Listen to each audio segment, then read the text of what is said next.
4, 3, 1, down. खबरों की दुनिया से 24 घंटे 7 दिन हम करते हैं आपको खबरदार। नमस्कार, मैं कान्हा धनगर हूं और इस समय 109 किसनी विधानसभा के अंतर्गत हूं और मेरे साथ में एडवोकेट नीता धनगर जी हैं जो भारतीय जनता पार्टी से किसनी विधानसभा के लिए प्रबल दावेदारी पेश कर रही हैं। मैं उनके आवास पर मौजूद हूं, मेरे साथ हैं। आइए उनसे बात करते हैं और जानते हैं उनके राजनीतिक सफ़र को लेकर और किस तरीके का भ्रमण उनका किसनी विधानसभा की जनता के बीच में चल रहा है, किसनी विधानसभा के जनता का प्यार किस तरह से उन्हें मिल रहा है।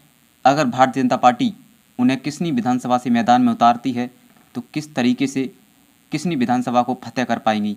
आइए मेरे साथ में हैं नीता धनगर जी। तो बहुत बहुत स्वागत है आपका मैम। नमस्कार कान्हा जी, और बहुत बहुत धन्यवाद आपके चैनल कान्हा का पन्ना को। क्या कहना चाहेंगी मैम हमारे दर्शकों से, अपना परिचय हमारे दर्शकों के समक्ष रखें। किस तरीके का सफ़र रहा आपका यहाँ तक का? मैं नीता धनगर, पत्नी श्री अनिल प्रताप सिंह एडवोकेट। मैं 109 किसनी विधानसभा की भारतीय जनता पार्टी से प्रबल दावेदारी कर रही हूँ। मैं कितने दिनों से मैम आपका भ्रमण चल रहा है किसनी विधानसभा में? आप बीच में जा रही हैं, किसनी विधानसभा की जनता के बीच में जा रही हैं, तो कैसा प्यार आपको मिल रहा है वहाँ की जनता का? मैं काफ़ी समय से उन लोगों के बीच में जा रही हूँ। काफ़ी गाँव में भ्रमण में कर चुकी हूँ और मैंने देखा है हर जगह जाकर कि गांव की जनता, गांव की महिलाएं, बच्चे, लड़कियां, युवा वर्ग, बुजुर्ग वर्ग सभी मुझे बहुत भरपूर स्नेह और प्यार दे रहे हैं और मुझे ऐसा लग रहा है कि मैं उनके दिलों में अपनी जगह बनाने में सक्षम हूँ। आप महिला हैं और एक महिला दूसरी महिला का दर्द समझती है। ऐसी विधानसभाएं हैं उत्तर प्रदेश के अंदर जहां पर महिलाएं घर से नहीं निकल सकती हैं, महिलाओं को वो छूट नहीं दी जा रही है जो छूट होनी चाहिए। तो आपकी प्राथमिकता क्या रहेगी महिलाओं और लड़कियों को लेकर? मेरी प्रथम प्राथमिकता तो यही रहेगी कि मैं एक महिला होने के नाते मैं किशनी में महिलाओं, लड़कियों और उन जनता के लिए, स्पेशली महिलाओं के लिए मैं कुछ ना कुछ करना चाहती हूँ। हाँ, मैं चाहती हूँ कि उन्हें भी वो सपोर्ट दिया जाए, उन्हें सपोर्ट मिले जैसा मुझे मिला है। वो पढ़ें और लड़कियों को कोई वहाँ डर ना हो, महिलाओं को डर ना हो। शिक्षा के क्षेत्र में भी आगे शिक्षा के क्षेत्र में भी आगे बढ़ाऊंगी मैं। जो मैंने अपने मन में सोचा है, सभी एक सपना बुनते हैं कि अगर हमें कोई बड़ी चीज़ मिल जाए या कोई बड़ा पद मिल जाए तो हम ये करेंगे। तो मैंने भी अपने मन में ऐसा विचार किया है कि मैं उन्हें आगे बढ़ाऊंगी और उनका डर मैं निकाल के रहूंगी। आप किसनी विधानसभा का दौरा करती हैं, वहाँ पर जाती हैं भ्रमण करने के लिए, तो कौन कौन सी गंभीर समस्याएं वहाँ पर रहती हैं जो जनता आपके बीच रखती है? अभी तक जनता ने मेरे बीच में बहुत सारी ऐसी परेशानियां रखी हैं जो मैं पूरी करने की पूरी कोशिश करूंगी, उन्हें पूरा करने की। कि सबसे पहले तो हर गांव में सड़कों का बहुत ही बुरा हाल है, नालियों का बहुत बुरा हाल है, खरंजे नहीं बने हैं, शौचालय नहीं बने हैं। जो वहाँ के वर्तमान विधायक जी हैं उन्होंने बहुत सी चीज़ों पर ध्यान नहीं दिया है। तो मेरा पूरा ध्यान इन्हीं बातों पर रहेगा कि पहले तो उनकी जो प्राथमिक चीज़ें हैं मैं उन पर ध्यान दूं, फिर आगे की चीज़ें देखूं। अगर भारतीय जनता पार्टी से आप प्रबल दावेदारी पेश कर रही हैं, भारतीय जनता पार्टी आपको प्रत्याशी बनाती है, आप विधायक बनती हैं, वहाँ से जीतती हैं, तो क्या क्या प्राथमिकता रहेगी उस विधानसभा के लिए आपकी? सबसे पहले तो स्कूलों की, सड़कों की, और जो वहाँ मेनली है कि गौशालाएं नहीं हैं। बहुत से ग्रामीण लोगों ने मुझसे यही शिकायत की है कि आप कुछ करें या ना करें, पहले गौशालाएं बनवा दीजिए, क्योंकि हम उनसे बहुत परेशान हैं। वो होंगी तो हमारे खेत भी बचे रहेंगे। तो मैं पहले काम तो यही करने वाली हूँ। ये 2-3 काम मुझे पहले करने हैं। क्या लगता है किसनी विधानसभा की जनता को? आप वकील हैं, आपके पति भी वकील हैं, आपका फैमिली बैकग्राउंड को तलाशा जाए तो कहीं ना कहीं कोई आपकी माता जी हैं लेक्चरर रह चुकी हैं, पिताजी भी वकील रह चुके हैं, तो कहीं ना कहीं देखा जाए तो पूरा परिवार आपका शिक्षित है, तो कहीं ना कहीं शिक्षा का भी प्रभाव किसनी विधानसभा वासियों पर पड़ेगा? हाँ, बिल्कुल पड़ेगा। मेरा जो पूरा फैमिली बैकग्राउंड है बहुत पढ़ा लिखा और शिक्षित है।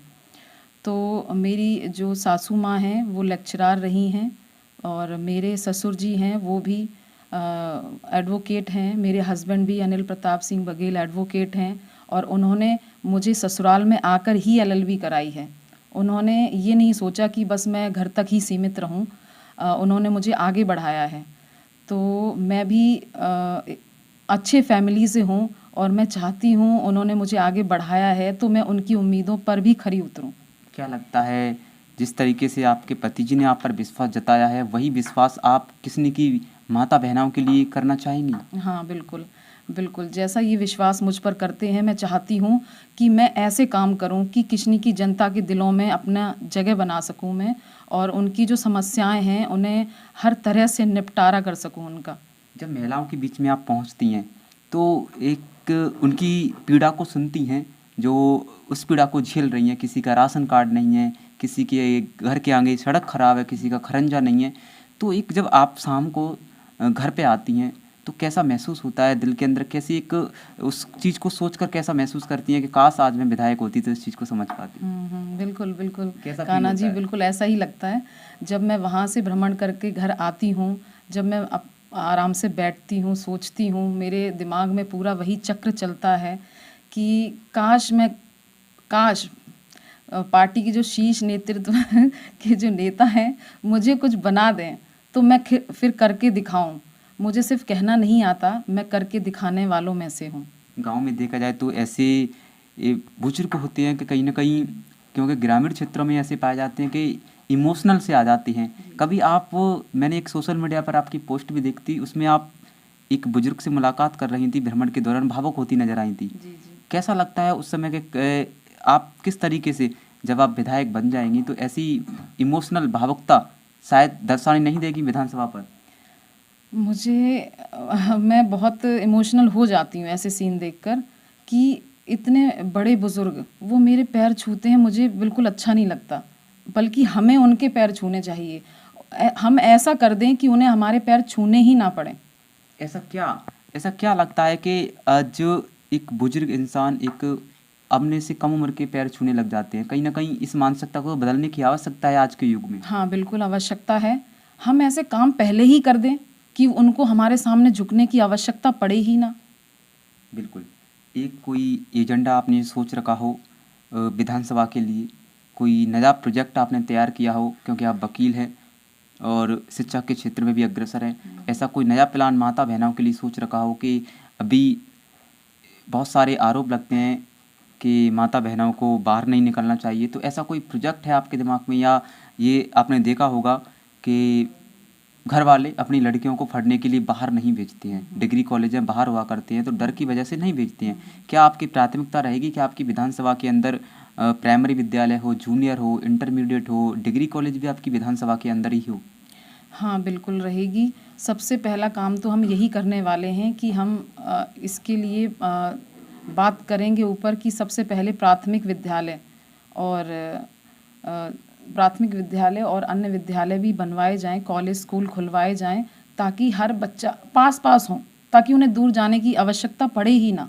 दूर की वजह से ही तो नहीं भेजते हैं, तो इतनी पास हों कि हर बच्चा, हर लड़की और यहाँ तक कि महिलाएं भी जा सकें। पहली बार लखनऊ गई थी आप, कैसा महसूस कर रही थी अपनी बल्कि गाड़ी में बैठ के?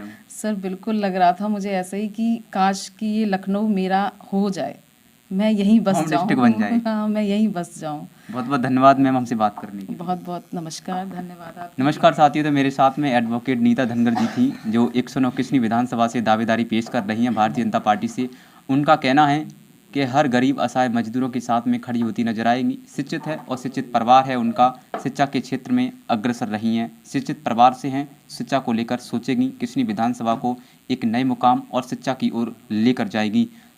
उन्होंने बताया कि जब वो भ्रमण के लिए जाती हैं तो इमोशनल सीन काफ़ी देखने को मिलते हैं, वो इमोशनल सीन उनको काफ़ी भावुकता में डाल देते हैं। सोचने वाली बात है, लेकिन देखने वाली बात ये होगी कि भारतीय जनता पार्टी 2022 के विधानसभा चुनावों में क्या किस्नी विधानसभा से एडवोकेट नीता धनगर जी को चुनावी मैदान में उतारती है, तो उनका विधायक बनना तय है और उनके पाले में गेंद जाती नजर आएगी या नहीं, ये 2022 के चुनाव ही बताएंगे। लेकिन उससे पहले आप देखते रहिए देवेश कुमार के साथ मैं कान्हा धनगर, 109 किसनी विधानसभा मैनपुरी।